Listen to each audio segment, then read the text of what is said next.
Well, let's talk to Tu Li, who's a technology expert and the managing director at Sino Auto Insights. Good to see you. Thank you for joining us. We rattled off quite a lot of numbers there, but looking at the quarterly profits, they were up by more than 50%. Annual revenue was down, though. So what do these numbers tell us? Hi, I think the numbers tell us that smartphone competition in China is pretty cutthroat. So smartphone sales for Xiaomi were down a little bit, but we saw that they're managing their costs a lot better. I think component costs were down a little bit as well. So you saw record margins. So you say it's quite a cutthroat market for smartphones in China. Where does it sit compared to other brands in the market, like Apple, for example?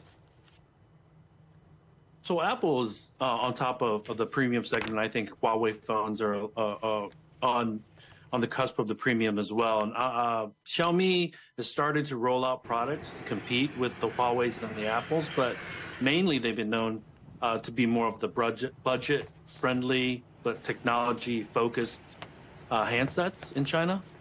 And it rolled out an exciting new phone product recently, didn't it? And that's made a big difference. It has, and I think everyone is really anticipating the electric vehicle that they are going to be unveiling officially at the end of this month. So why is it going down that road, excuse the pun? Why is it doing electric vehicles when we all know it for smartphones?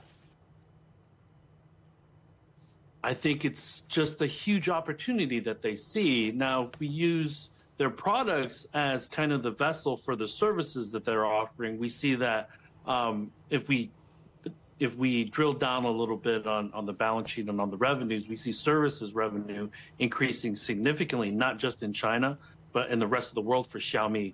And another platform or product that they can continue to sell their services into is obviously an electric vehicle.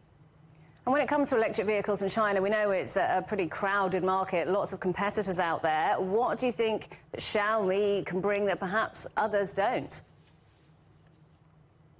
Xiaomi has, through their Mi UI, around 650 million users, monthly average users. And so if you think about that and their ability to reach their consumers or their customers on their smart devices, whether it's a rice cooker or whether it's a computer, whether it's a handset, this is just an extension of what they're already doing, reaching their customers through their various smart devices.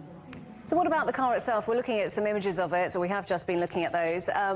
Who's it going to appeal to? There's been quite a bit of speculation, still no official pricing. It's likely going to be coming through around 30 to 50,000 US dollars.